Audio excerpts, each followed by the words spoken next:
बिस्मिल्लाहिर्रहमानिर्रहीम। अस्सलाम वालेकुम नाज़रीन, प्रोग्राम क्रॉसिंग लाइंस में खुशामदीद। मैं हूँ यासिर रशीद। नाज़रीन, बांग्लादेश में कल 12 फरवरी को होने वाले आम इंतखाबात सिर्फ इक़्तिदार की मुंतकली तक महदूद नहीं रहेंगे, बल्कि ये उन गैर यकीनी हालात को भी ख़त्म करेंगे जिन्होंने पूरे खित्ते को अपनी लपेट में ले रखा है। दिलचस्प बात यह है कि पूरी इंतखाबी मुहिम के दौरान पाकिस्तान और भारत जैसे अहम इलाकाई फरीक इंतखाबी मुहिम का मरकजी मौजू नहीं बन सके। सियासी जमातों ने खारजा पॉलिसी की बजाय महंगाई, रोजगार, गवर्नेंस और दाखिली इस्तेहकाम जैसे मसाइल को तरजीह दी। हालांकि पस मंजर में इलाकाई सियासत पूरी शिद्दत से नुमायां रही। अबूरी हुकूमत ने भारत से बारहा शेख हसीना की हवालगी का मुतालबा किया, लेकिन भारत अपनी हठधर्मी पर कायम रहा और यूं दोनों मुल्कों में कशीदगी बरकरार रही। इस दौरान बांग्लादेश और पाकिस्तान के दो तरफा ताल्लुकात में गैर मामूली बेहतरी देखने में आई। अबूरी हुकूमत के कयाम के बाद बराह रास्त फजाई राब्ते बहाल हुए, फौजी और सिफारती सतह पर तबादलों में इजाफा हुआ और आला सतह की मुलाकातें हुई। दिलचस्प बात यह है कि इंतखाबी मुहिम के आगाज से कबल सियासी रहनुमा पाकिस्तान और भारत के साथ ताल्लुकात पर खुलकर बात करते रहे, मगर इंतखाबी मुहिम शुरू होते ही ये मौज़ूआत पस मंजर में चले गए। क्रिकेट जैसे मामलात ज़ेर बहस रहे, लेकिन इलाकाई ताल्लुकात को शऊरी तौर पर इंतखाबी सियासत से अलग रखा गया।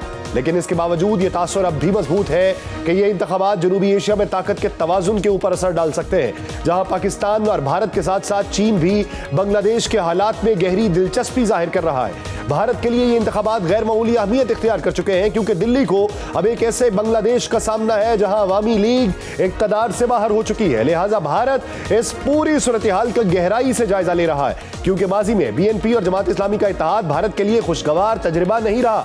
इसलिए भी जमात इस्लामी का एक अहम सियासी फरीक के तौर पर उभरना भारत के लिए बाइस से तशवीश है, जिसके बायस भारत ने जमात इस्लामी की क़यादत के साथ भी खामोश राबिते कायम करने की कोशिश की है, जो इत्तलात मंजर-ए-आम पे है। हालांकि बरसों तक इसे एक गैर एलानिया रेड लाइन समझा जाता रहा। भारत की असल तशवीश शिमाल मशरकी रियासतों की सलामती के हवाले से है। शेख हसीना के तवील दौर में भारत को यह इत्मीनान रहा कि अलहदगी पसंद गिरोहों को बांग्लादेशी सरजमीन इस्तेमाल करने की इजाजत नहीं मिलेगी। लिहाजा भारत नई हुकूमत की खारजा पॉलिसी पे गहर नजर रखेगा। BNP के हवाले से भी भारत का रवैया तब्दील हो चुका है। यह जमात कभी भारत मुखालिफ ख्याल की जाती थी, लेकिन अब दिल्ली इसे निस्बतन मुस्तहकम और काबिल अमल ऑप्शन समझ रहा है। यूं इस वक्त तमाम निगाहें कल हो रहे इंतखाबात के नताइज पे हैं। खित्ते के दारुल हुकूमत जानते हैं कि बांग्लादेश पे जो हुकूमत भी कायम होगी, उसके लिए खित्ते में इस्तेहकाम करना अहम होगा। ये वो नुक्ता है जिस पर खित्ते की तमाम ताकतें मुत्तफिक हैं। आने वाले दिन ही इस बात का तयन करेंगे कि बांग्लादेश इस नाजुक सूरत हाल से किस तरीके से पेश आता है। इसी मंजरनामे में बात करने के लिए हमें एम्बेसडर डॉक्टर जमील अहमद खान साहब ने। डॉक्टर साहब बहुत शुक्रिया आपके वक्त का। डॉक्टर जमील साहब, बांग्लादेश के इंतखाबात के इलाकाई सियासत के ऊपर क्या मुमकिन असरात हो सकते हैं, खास तौर पर मैं अगर बात करूं पाकिस्तान और भारत से ताल्लुकात के हवाले से? दुनिया की जियोपॉलिटिक्स जिस तरीके से तगय्युरात ले रही है और जिस तरीके से दुनिया में ग्लोबलाइजेशन का सिलसिला है, उसके मुताबिक इलेक्शंस यकीनन जियोपॉलिटिकल मामलात उसमें खुद ब खुद आ जाते हैं। चाइना के हवाले से आपने अपने इब्तदाइया में बात की, वो यकीनन चाइना एक प्लेयर है जिसने पिछले 1.5 सालों में काफ़ी अपनी इंग्रेस हासिल कर ली है। सीनाबाजी के दौरान में भी कुछ प्रोजेक्ट शुरू हुए थे। पद्मा ब्रिज है, टनल है, कुछ पावर प्रोजेक्ट्स हैं वहाँ और बहुत सारे प्रोजेक्ट्स, लेकिन उसको इतनी ज़्यादा इंडिया की वजह से ज़्यादा दवाम नहीं मिला। लेकिन अब पिछले 1.5 सालों में काफ़ी मजीद मुस्तहकम हो गई वो बातें, और उसकी बहुत सारी वजूहत हैं। आगे चल के शायद इस पे आप चाहेंगे तो डिस्कस कर लेंगे। और साथ में अब जो इलेक्शन है, ये 13वां पार्लिमानी इलेक्शन बांग्लादेश का, ये एक अपने नौयत का एक खास इलेक्शन इसलिए है कि दुनिया में पहली मरतबा जेन जी के एम्पावर्ड इलेक्शन हो रही है, यानी यूथ की एम्पावर्ड इलेक्शन हो रही है, जिसमें कि 44% यूथ। और इस केयरटेकर गवर्नमेंट ने अपने होते हुए रूल्स रेगुलेशन में जो तब्दीली की, वो 18 साल की उम्र से वोटर्स को एलिजिबिलिटी करार दे दी। पहले 21 साल थी या तकरीबन इसके लगभग, तो वो अब कम कर दी है, जिससे कि जो स्टूडेंट्स हैं और जो जेन जी हैं उनके वोट्स काफ़ी हैं। तो उस लिहाज से अगर देखा जाए तो जो बांग्लादेश से पार्टियां जुड़ी हुई हैं, उसमें स्टूडेंट्स की कोलिजन तो नहीं है। स्टूडेंट की कोलिजन जो जिस तरीके से हुई है वो है खासतौर पर citizens party, national citizen party, जो कि स्टूडेंट्स ने पिछले बरस बनाई थी, जब अपने पिछले बरस क्या 24 में जब इनकलाब लेके आए थे उस वक्त बनाई थी। तो वो इस जमात इस्लामी के साथ जुड़ गए हैं, जिसकी वजह से गोके पोल आज जो ताज़ा तरीन आए हैं उसमें बीएनपी को तकरीबन 1% की बढ़तरी वो दिखला रहे हैं, लेकिन पोल्स को इतने ज्यादा सीरियस नहीं लिया जा सकता। जो जमीनी हकायक हैं उससे मालूम हो रहा है कि जमात इस्लामी लेड कोलिजन, जिसमें कि यूथ शामिल भी है, जिससे कि नेशनल पार्टी जैसे सिटीजन्स पार्टी जिसमें है शामिल, उसके चांसेस बल्कि है टू नेक इसमें मुकाबला कल, और उस नेक टू नेक लेकिन मुकाबले डॉक्टर में साहब 19-20 अगर आप के फर्क। देखें टिकट्स देने के हवाले से वो जो 11 जमाती इत्तेहाद है उसमें कोई इबाहम नहीं है, कोई एतराजात नहीं है। एतराजात बीएनपी में उम्मीदवारों को टिकट्स देने पे हुए और कई जगहों पे लड़ाई झगड़े के वाकयात भी हुए हैं, तो इससे बीएनपी को डेंट कितना पड़ेगा?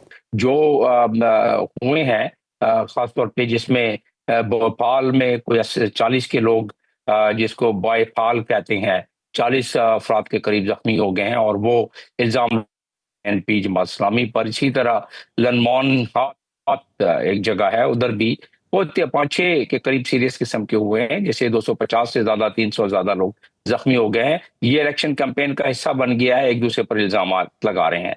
और क्योंकि सारों के दोनों के वोटर सपोर्टर्स अपनी जगह पे हैं, बीएनपी को एडवांटेज ये है कि बहुत पुरानी पार्टी है, जमात इस्लामी को भी एडवांटेज है, लेकिन क्योंकि बीएनपी पावर में रही है, रूल करती रही है, तो उसकी जो नेटवर्किंग है, पॉलिटिकल नेटवर्किंग या पॉलिटिकल जो उसकी इंफ्रास्ट्रक्चर है, काफी मुस्तहकम है।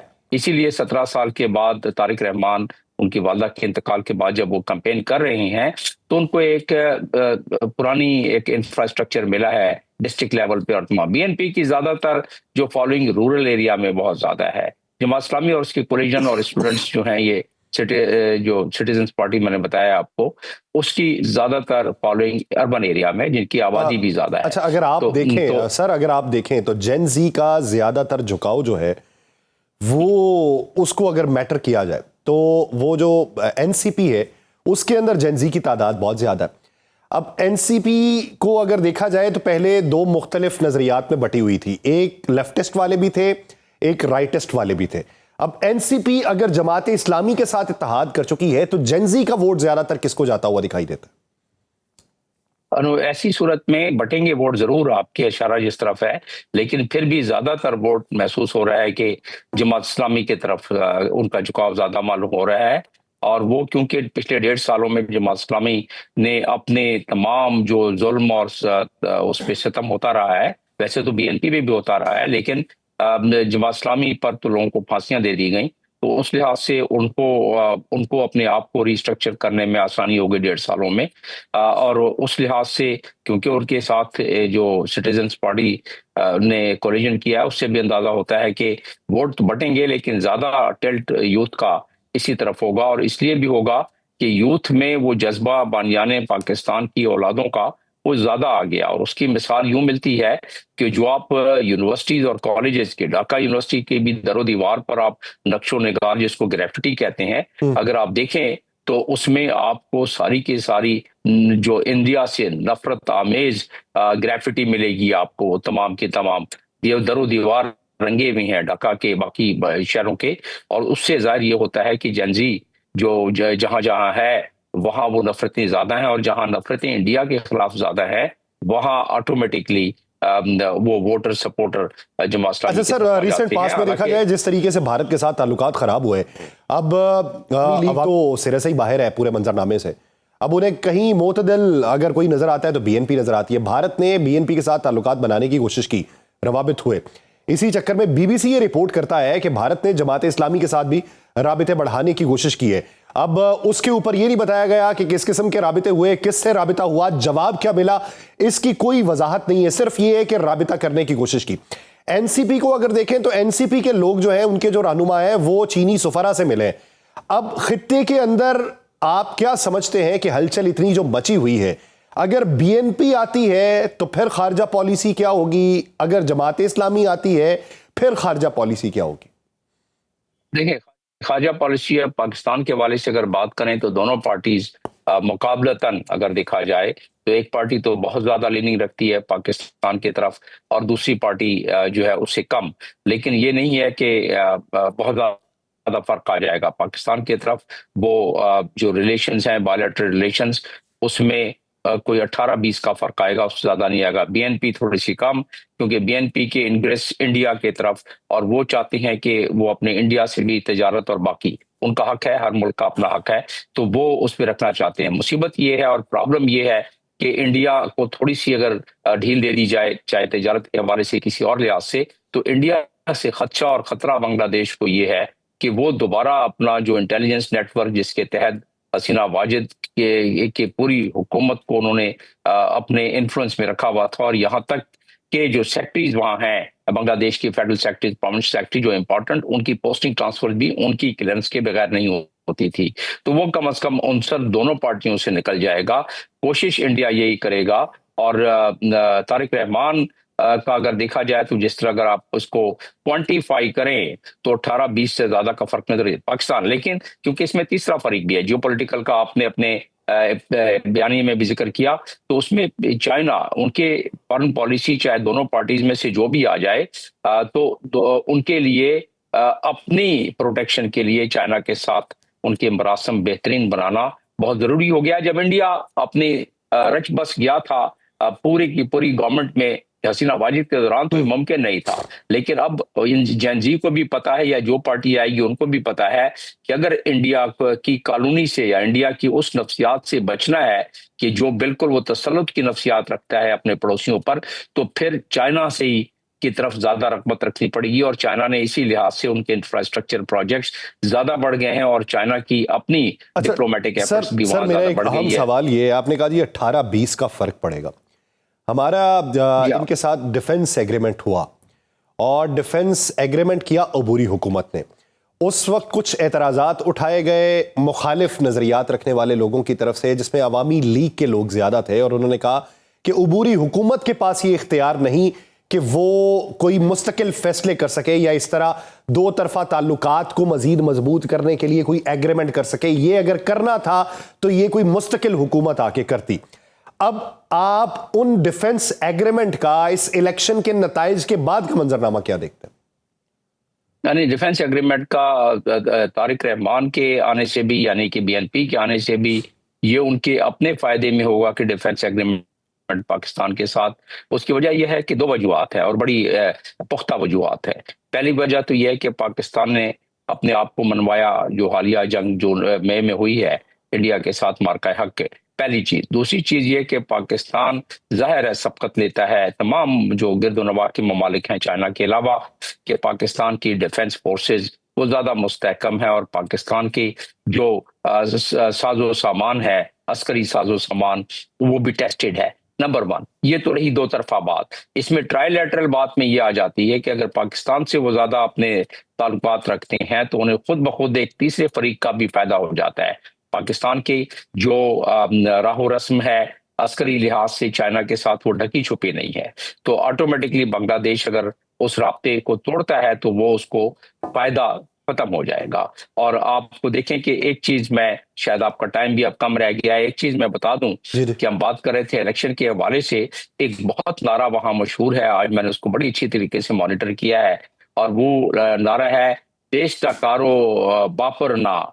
देश का कारो बापर ना का यह है कि country doesn't belong to anyone's father. India के तरफ उन्होंने ग्रेफिटी में सारा लिखा हुआ है। तो इस जज्बे को अगर देखा जाए तो ये दोनों साइड के जज्बात को रिफ्लेक्ट कर रहा है। किसी ने इस नारे पर एतराज नहीं किया, बल्कि एक वहां का पॉपुलर नारा वहां बन गया है। तो उस लिहाज से डिफेंस की जो हमारी कोलैबोरेशन और कोऑपरेशन का है, उससे महसूस नहीं होता कि उसमें कोई फर्क आएगा। लेकिन ये जरूर मुझे फर्क नजर आ रहा है कि अगर जमात इस्लामी आ जाए तो हम आगे चल के डिफेंस पैक्ट, ये मेरा अपना तजिया है कि सऊदी अरब के तर्ज पर डिफेंस पैक्ट का भी उस तरफ जमात इस्लामी अगर बरसर इक़्तिदार आती है तो फिर डिफेंस पैक्ट जो है ये डिफेंस एग्रीमेंट के साथ साथ बांग्लादेश के साथ पाया तकमील तक पहुंच सकता है। बहुत शुक्रिया डॉक्टर जमील मेवाली साहब वक्त देने के लिए। नाज़रीन, दीगर इश्यूज पे बात करेंगे एक शॉर्ट ब्रेक के बाद, कहीं नहीं जाएगा, स्टे विद अस।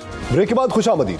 नाज़रीन, ईरान और अमेरिका के ताल्लुकात एक बार फिर एक नाजुक और फैसलाकुन मरहले में दाखिल हो चुके हैं, जहां सिफारतकारी के साथ साथ अस्करी दबाव भी खुलकर इस्तेमाल किया जा रहा है। एक तरफ मुज़ाकरात के नए दौर की तैयारी जारी है, तो दूसरी जानिब अमेरिका ने वाज़ेह तौर पर यह कहा है कि मुज़ाकरात नाकाम होने की सूरत में अस्करी रास्ता भी इख्तियार किया जा सकता है। अमेरिकी सदर डोनाल्ड ट्रंप ने खबरदार किया है कि अगर ईरान के साथ बातचीत किसी नतीजे पर ना पहुंची तो मशरिक़ वस्ता में एक और बहरी बेड़ा तैनात किया जा सकता है। उन्होंने यह भी कहा कि ईरान और अमेरिका के दरमियान मुज़ाकरात का दूसरा दौर आइंदा हफ्ते मुतवक्के। सदर ट्रंप ने दावा किया कि ईरान इस बार संजीदगी से बात कर रहा है क्योंकि उसे अमेरिकी फौजी ताकत का अंदाजा हो चुका है और वो मुआहिदा करने पर आमादा दिखाई देता है। अमेरिकी मीडिया के मुताबिक एक आला अमेरिकी ओहदेदार ने मशरिक़ वस्ता में दूसरे एयरक्राफ्ट कैरियर स्ट्राइक ग्रुप की तैनाती पर मुशावरत की तस्दीक की है। इस वक्त यूएसएस अब्राहम लिंकन अपने स्ट्राइक ग्रुप के साथ पहले ही खित्ते में मौजूद है। माजी में गजा जंग के दौरान भी अमेरिका ने तवील अरसे तक 2 तैयारा बरदार बहरी जहाज खित्ते में तैनात किए थे। दूसरी जानिब अमेरिका ने ईरान पर दबाव बढ़ाने के लिए ईरानी तेल बरदार जहाजों को भी कब्जे में लेने के ऑप्शन पर गौर शुरू कर दिया है। अमेरिकी हुकाम के मुताबिक व्हाइट हाउस में इस हिकमत अमली पर तबादला ख्याल हुआ है जो इससे कबल वेनेजुएला के खिलाफ इस्तेमाल की जा चुकी है, लेकिन अमेरिकी हुकाम को खदशा है कि ईरान इस इकदाम पर शदीद रद्द-ए-अमल जाहिर कर सकता है। ईरान में इंतखाबात को बैरूनी दबाव और साजिशों के तौर पर पेश किया जा रहा है। पासदारान इनकलाब ने इस्लामी इनकलाब की 47वीं सालगिरह के मौके पर जारी बयान में कहा कि दुश्मनों की हालिया जंगी मंसूबाबंदी और साजिशें नाकाम हो चुकी हैं जो ईरान की दिफाई ताकत, अवामी शऊर और कौमी वहदत का सबूत है। ईरान के पास मुख्तसर और दरमियाने फासले तक मार करने वाले हजारों बैलिस्टिक मिसाइल्स, ड्रोन्स और तेज रफ्तार कश्तियां मौजूद हैं जिनके जरिए वो खित्ते में अमरीकी मफादात को निशाना बना सकता है। ईरान ने माजी में भी महदूद और नपातुला रद्द-ए-अमल जाहिर करके कशीदगी कम रखने की कोशिश की, लेकिन मौजूदा हालात में ईरानी क़यादत इंदिया दे चुकी है कि किसी भी हमले को जंग का ऐलान समझा जाएगा। आबनाए हरमुज की बंदिश जैसे इकदामात अगरचे ईरान के लिए भी नुकसानदेह होंगे, मगर वो मुमकिना जवाबी इकदामात के तौर पे ऐसा कर सकता है। यूं एक तरफ अमेरिका अस्करी दबाव और इक्तसादी पाबंदियों के जरिए ईरान को मुआहिदा करने पर मजबूर कर रहा है, तो दूसरी जानिब ईरान अपनी दिफाई सलाहियत, मज़ाहमती हिकमत अमली और महदूद मगर मुअस्सर जवाब देने की सलाहियत को नुमाया कर रहा है। दोनों ममालिक सिफारती हल की बात तो कर रहे हैं, लेकिन मौजूदा हालात में कोई फैसला कुन पेशरफ्त होने का इम्कान बज़ाहिर ज्यादा दिखाई नहीं दे रहा, जिसके बायस अदम एतमाद और बेयकीनी में गैर मामूली तौर पर इजाफा हुआ है। इसी मंजरनामे में बात करेंगे। हमें ज्वाइन किया है अमरीकी हल्का अहबाब में मौजूद एक शख्सियत, तज्जियाकार साजिद तारड़ साहब में। तारड़ साहब, बहुत शुक्रिया आपके वक्त का। तारड़ साहब, अमरीका और ईरान के दरमियान जो मौजूदा मुज़ाकराती अमल है, ये क्यों दोनों मुल्कों में मौजूद बद-एतमादी और गैर यकीनी की सूरत हाल को खत्म नहीं कर पा रही? देखिए, मैं एक बात बताना चाहूंगा कि मैं इस वक्त खुद गल्फ में मौजूद हूँ, इस सूरत हाल को बड़ा क्लोजली वॉच कर रहा हूँ, और आज भी मैं ये कहूंगा कि मेरे ख्याल में ये हमला नहीं होगा, डायलॉग के जरिए चीजों का हल ढूंढा जाएगा। आपकी इत्तला के लिए अर्ज है कि आज बीबी नेतन्याहू जो है वो वाशिंगटन डीसी में मौजूद, वाशिंगटन डीसी मार-अ-लागो में जा रहे हैं डायलॉग के लिए, और उसमें वहां पे देखा जाए तो अमेरिका की तरफ से बड़ी सर्द मोरी का इजहार किया गया है, जिसपे बीबी नेतन्याहू खुद काफी परेशान नजर आ रहे हैं। और इस वक्त अगर देखा जाए ओमान के अंदर डायलॉग जारी है, और मेरे ख्याल में आज भी मैं कहूंगा इसका हल डायलॉग के जरिए एक सियासी हल ढूंढा जाएगा। ईरान भी इसमें इंटरेस्टेड है, अमेरिका भी इंटरेस्टेड है, सऊदी कतरी प्रेशर अपनी जगह पे मौजूद है, टर्की, पाकिस्तान और दूसरे कई ममालिक इस्लामिक कंट्रीज जो हैं वो इस पे दे आर ऑन बोर्ड। और इसमें आपको ये भी पता होना चाहिए कि हमारे प्राइम मिनिस्टर और हमारे फील्ड मार्शल साहब जो है बड़ी जल्दी वाशिंगटन डीसी का दौरा करेंगे, और उसमें भी इस सूरत हाल को डिस्कस किया जाएगा। लेकिन मेरे ख्याल में इसका डायलॉग के जरिए हल ढूंढा जाएगा। डोनाल्ड ट्रंप साहब ने, प्रेसिडेंट ट्रंप साहब ने मैक्सिमम प्रेशर क्रिएट कर रखा है, और ईरान भी इंटरेस्टेड है कि डायलॉग के जरिए इसका हल ढूंढा जाए। और इसी परेशानी की वजह से बीबी नेतन्याहू, जो कि एक बड़े मुख्तसर अपने वफद के साथ मार-अ-लागो में डोनाल्ड ट्रंप साहब के साथ मुलाकात करेंगे। आज मैं खुद देख रहा था कि एक मायूसी नजर आ रही है इजराइल के अंदर, जो उनके अखबारात, उनके जरीदे जो हैं वो जिस तरीके से लिख रहे हैं, इजराइल मायूस है, और डोनाल्ड ट्रंप साहब बैलेंस करेंगे इस्लामिक कंट्रीज के साथ। तारड़ साहब, आपने यहाँ पे हवाला दिया कि फील्ड मार्शल और प्राइम मिनिस्टर पाकिस्तान जो है ये भी विजिट करेंगे। ये आपको उम्मीद है, मुसद्दिका इत्तला है, या आपको ये लगता है कि ऐसे हालात के अंदर इन्विटेशन कोई आया हुआ? बिल्कुल, इसका इन्विटेशन मौजूद है। हमारे फील्ड मार्शल और हमारे प्राइम मिनिस्टर ना सिर्फ बल्कि ईरान बल्कि इस पूरे खित्ते की सूरत हाल को डिस्कस करेंगे व्हाइट हाउस के अंदर, और इसके और मैं बिलखसूस बड़े फख्र के साथ कहूंगा कि आज पाकिस्तान सफारती और मिलिट्री डिप्लोमेसी के जरिए इस जगह पे पहुंच चुका है कि वो एक दुनिया के अंदर, बल्कि बिलखसूस उस खित्ते के अंदर अमन के लिहाज से एक बढ़तरी उनकी डिप्लोमेसी और ये दौरा किन तारीखों में एक्सपेक्टेड है? बिल्कुल एक्सपेक्टेड है, और इसमें बल्कि इस वक्त अगर देखा जाए तो बड़ा सेंसिटिव दौरा होगा इस खित्ते के लिए। मैं तारड़ साहब ये पूछ रहा हूं कि किन दिनों में ये दौरा मुतवक्के है? देखिए, ईरान के अगर देखा जाए तो ईरान के हवाले से और अफगानिस्तान के हवाले से जो पाकिस्तान को जो हमारी मिलिट्री डिप्लोमेसी है उनको जो बढ़तरी हासिल है उस रीजन के अंदर नॉलेज के हवाले से, और उनके जो आर्बिट्रेशन के हवाले से जो पाकिस्तान रोल अदा करता रहा है, वो एक बड़ा एक तारीखी दौर है। और बिलखसूस इस दौर में मई 10 के बाद जो पाकिस्तान की जो पोजीशनिंग है उसको पूरी दुनिया रिकग्नाइज करती है। और अमेरिका, बल्कि डोनाल्ड ट्रंप साहब कई दफा कह चुके हैं कि हमारे जो फील्ड मार्शल साहब हैं उनको अफगानिस्तान और ईरान के हवाले से जो नॉलेज है उसको अमेरिका उसका भरपूर फायदा उठाना चाहता है। और पाकिस्तान मुसलसल ईरान के हवाले से जो आर्बिट्रेशन में अपना रोल अदा करता रहा है उसकी एक बड़ी इंपॉर्टेंस है। और मेरे ख्याल में आपकी जो मिलिट्री डिप्लोमेसी है उसकी कोई मिसाल मौजूद नहीं। मेरा सवाल तारड़ साहब फिर वही है कि आप जिस दौरे का तज़किरा कर रहे हैं, ये दौरा किन दिनों में मुतवक्के है? एक हफ्ते में होगा, 2 हफ्तों में होगा, या उससे पहले एक्सपेक्टेड है, या उसके बाद है? नहीं, मेरे ख्याल में आने वाले 2 हफ्तों के अंदर अंदर दौरा मुतवक्को है। उसकी बिलखसूस अगर देखी जाए तो डेट्स उसकी मौजूद हैं, लेकिन अभी तक फाइनलाइज नहीं है, लेकिन दौरा मुतवक्के है। उसमें हमारे फील्ड मार्शल और प्राइम मिनिस्टर आएंगे वाशिंगटन डीसी में। बल्कि आज भी कई जो क्रिटिक्स हैं उसको बड़े मुख्तलिफ तरीकों से उसको क्रिटिसाइज कर रहे हैं कि बीबी नेतन्याहू के आसपास जो दौरा है उसको किस तरीके से होगा, क्यों होगा। लेकिन मेरे ख्याल में मैं जिस तरह कह रहा हूँ कि वो दौरा मुतवक्को है और बड़ा क्रिटिकल होगा, बड़ा इंपॉर्टेंट होगा। अच्छा, दूसरी बात आपने ये कहा कि डायलॉग के जरिए इसका हल निकलेगा। अब डायलॉग के अंदर जीरो इनरिचमेंट की बात हो रही है, यूरेनियम की। अब जीरो इनरिचमेंट के ऊपर एक वाज़ेह पैगाम ईरान की जानिब से है कि ये तो काबिल कबूल ही नहीं है ना कि आप ये कहें कि यूरेनियम अफजूदा कर ही नहीं सकते। हाँ, उसकी परसेंटेज अगर आप कोई रखें 20, 40, 60 पे हम इस वक्त मौजूद हैं, तो 60 से नीचे 50 कर दें, 40 कर दें, 30 कर दें, 20 कर दें, सोच लेंगे। ये जीरो इनरिचमेंट के ऊपर अगर अमेरिका बात करता है तो वो किस तरीके से फिर ईरान कबूल करेगा? फिर डायलॉग किस नाम के? नहीं, मेरे ख्याल में ये फाइनलाइज नहीं है जो आप एक चीजें बात कर रहे हैं। इस पे अभी still dialogue is going on. Oman is playing a key role in this area. मैं खुद गल्फ में मौजूद हूँ, लेकिन मेरे ख्याल में अभी कबल वक्त होगा इसके ऊपर अगर स्पेकुलेशन की जाए। दोनों तरफ से अगर मेरे ख्याल में अगर देखा जाए, दोनों तरफ से अगर सिग्निफिकेंट इसके ऊपर एग्रीमेंट ना हो तो उस डायलॉग जो है वो बेमानी होगा। मेरे ख्याल में दोनों तरफ से, ईरान की तरफ से और अमेरिका की तरफ से काफी चीजें जो हैं वो खुल के सामने आ चुकी हैं। और मेरे ख्याल में ईरान और America they are very close to the coming to the understanding. मेरे ख्याल में तारड़ साहब, एक चीज और बताइए, जो पहला दौर था उससे पहले एक एयरक्राफ्ट कैरियर भिजवाया गया है, यूएसएस अब्राहम लिंकन। अब दूसरे दौर से पहले दूसरे के ऊपर गौर किया जा रहा है। तो उस वक्त भी ईरान ने यह कहा था कि ये दबाव के टैक्टिक्स हैं और ये काबिल अमल नहीं है। तो क्या आप ये समझते हैं कि दूसरे वाला मरहला जो है, जो दूसरा एयर स्ट्राइक कैरियर भेजना है यहां पे, वो रोक लिया जाएगा और इसके नताइज के बाद फैसला किया जाएगा? मेरे ख्याल में देखिए, ये प्रैक्टिस टैक्टिक्स है, मैं बिल्कुल एग्री करूंगा। डोनाल्ड ट्रंप साहब की हमेशा जो डायलॉग जहां भी करते हैं, डील करते हैं, अपना मैक्सिमम प्रेशर क्रिएट करते हैं। और वो यही उसी का सिलसिला है कि उन्होंने अपना मैक्सिमम प्रेशर क्रिएट कर रखा है ईरान के ऊपर, लेकिन एग्रीमेंट होगा।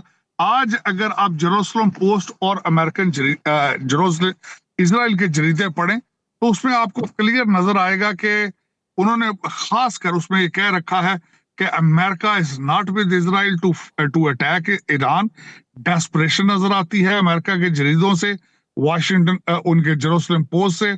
उन्होंने बिलखुसूस ये कहा है कि अमेरिका चिकन आउट कर चुका है, बाहर निकल चुका है। और आज अगर जो स्टेटमेंट देखी जाए बीबी नेतन्याहू की तरफ से, और जो एक बहुत मुख्तसर छोटा सा सिर्फ अपने मिलिट्री सेक्रेटरी के साथ जो उनका आना है मारा लागो के अंदर, वो इस चीज को इंडिकेट करता है कि America is not with Israel in this war. और आज उन्होंने कहा है कि वो सिर्फ और सिर्फ अमेरिका को एडवाइस करने आ रहे हैं इस नेगोशिएशन के हवाले से।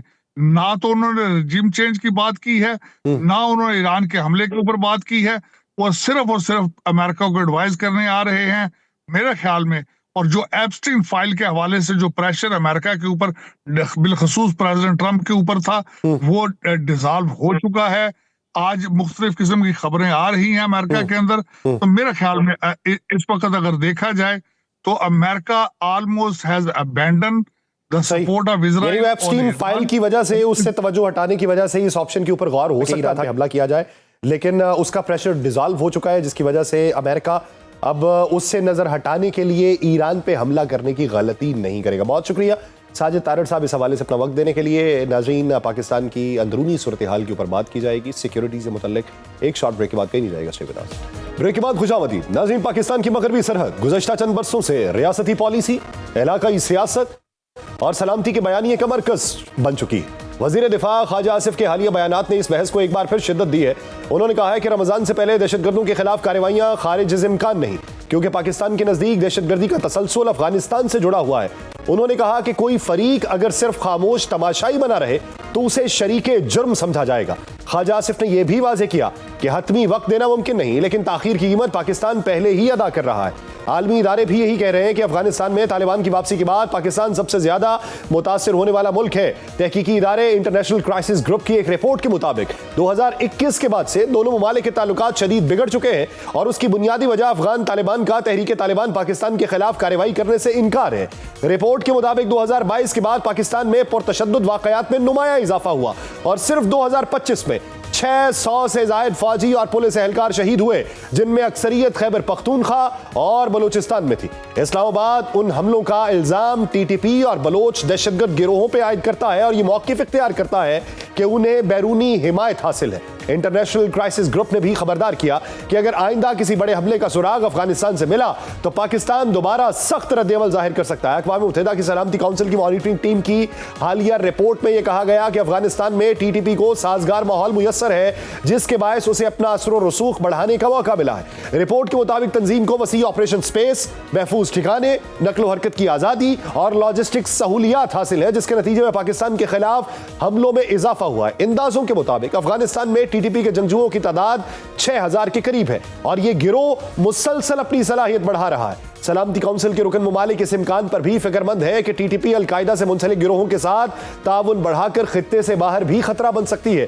यह सूरत हाल पाकिस्तान के लिए इसलिए भी तशवीशनाक है कि टीटीपी ने गुज़श्ता बरस मार्च में भी अल खंदक के नाम से दहशतगर्द कार्रवाइयां करने का ऐलान किया था। लिहाजा वजीर दिफा ख्वाजा आसिफ का रमजान से पहले कार्रवाई का इंदिया दर हकीकत ये जाहिर करता है कि अब रियासत दहशतगर्दों को मजीद कोई मौका देने पर तैयार नहीं है। इसी बात करने के लिए हमें ज्वाइन किया है दिफाई तज्जियाकार ब्रिगेडियर रिटायर्ड मसूद अहमद खान साहब ने। मसूद साहब, बहुत शुक्रिया आपके वक्त का। ब्रिगेडियर साहब, सबसे पहले बात यह है कि पाकिस्तान की मगरबी सरहद पे जो बढ़ती हुई दहशतगर्दी है, इसके पीछे अफगानिस्तान में तालिबान की वापसी का क्या किरदार है? अब बहुत सारी जगहों पे बैनुल अक़वामी सतह के ऊपर चीजें राइज हो चुकी हैं, वो सबूत जो पाकिस्तान ने फराहम किए हैं उनको मान चुके हैं, लेकिन इसके बावजूद कुछ लोग सबूत मांगते फिर रहे हैं कि सबूत दिखाइए कहां पर है।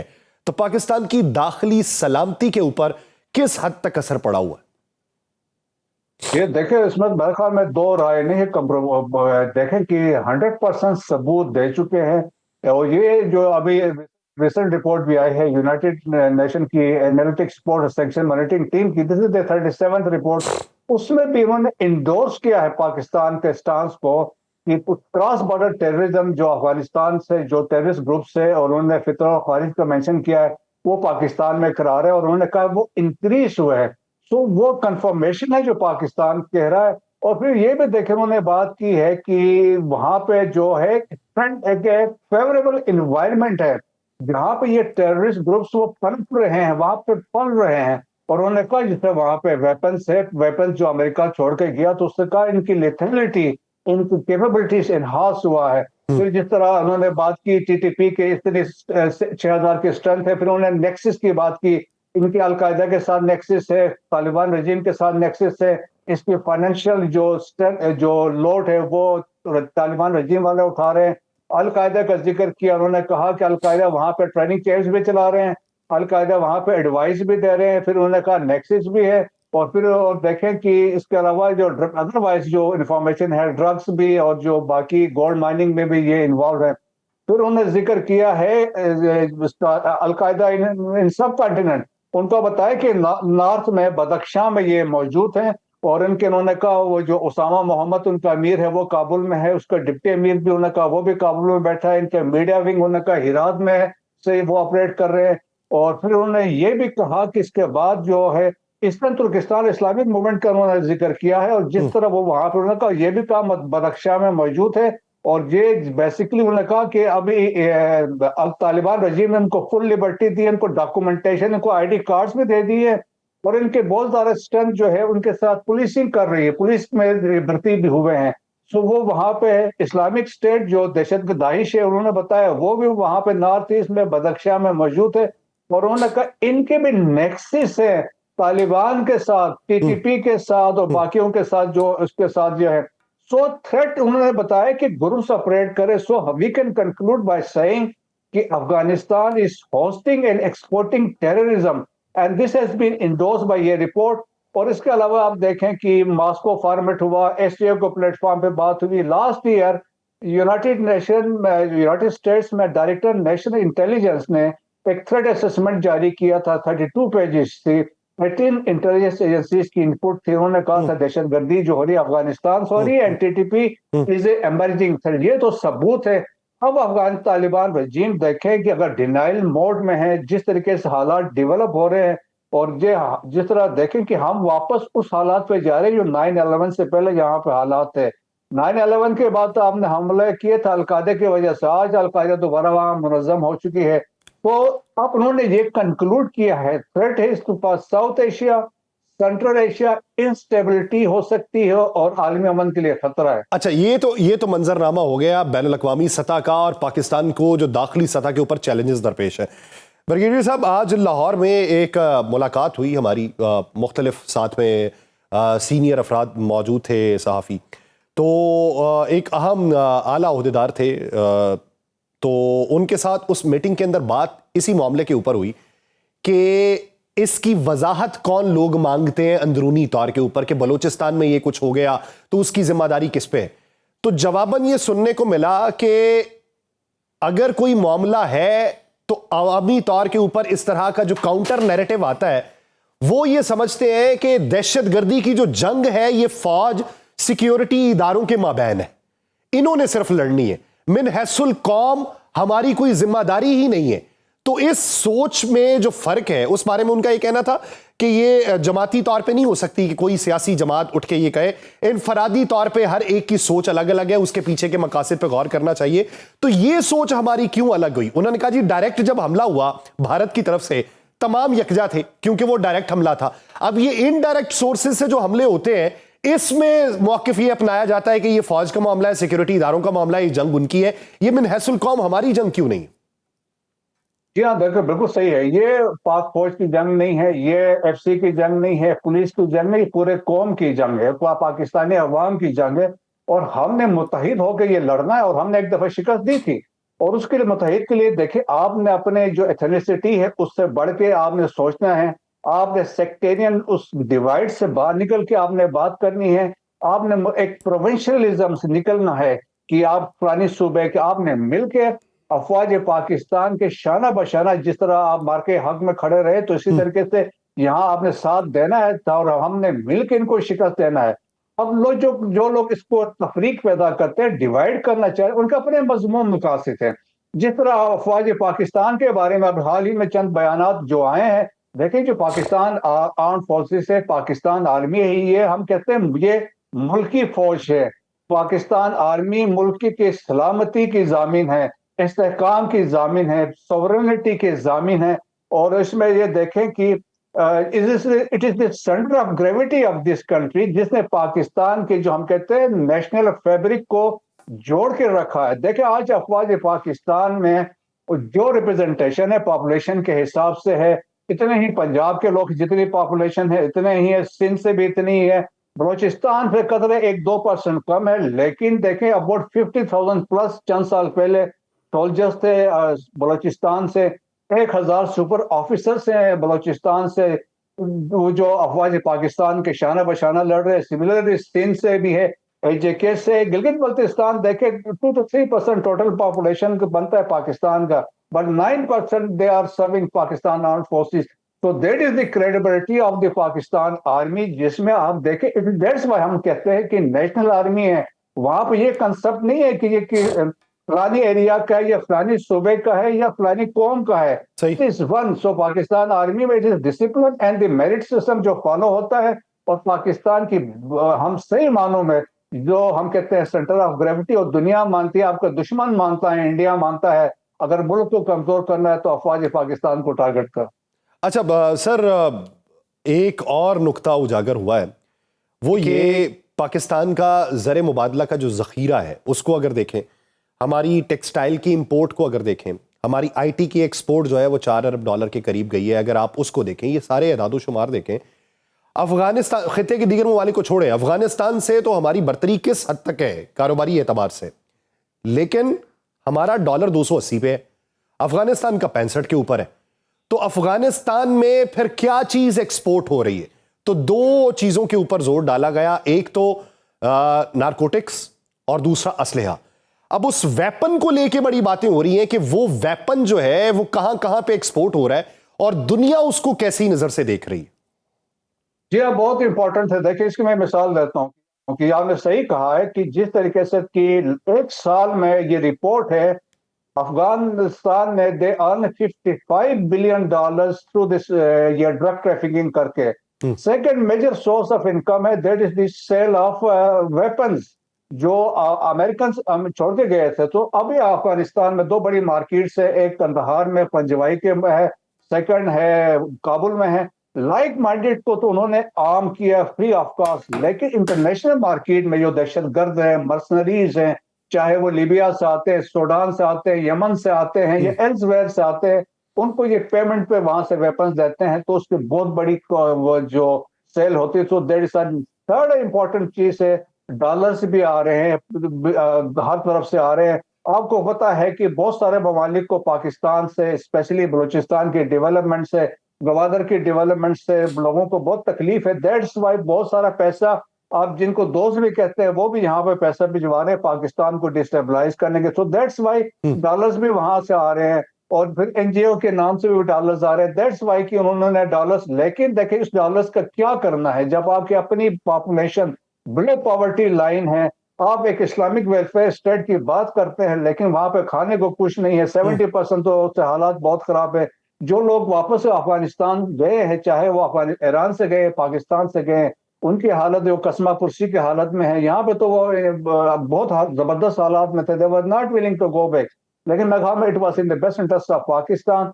तो जिस तरह के हालात और वाकयात डेवलप हो रहे हैं अफगानिस्तान में, और जो लोग फोरकास्ट कर रहे हैं कि हालात जिस तरह जा रहे हैं कि मैं भी कुछ महीनों के बाद अफगानिस्तान एक सिविल वार के अंदर दोबारा दाखिल हो जाए।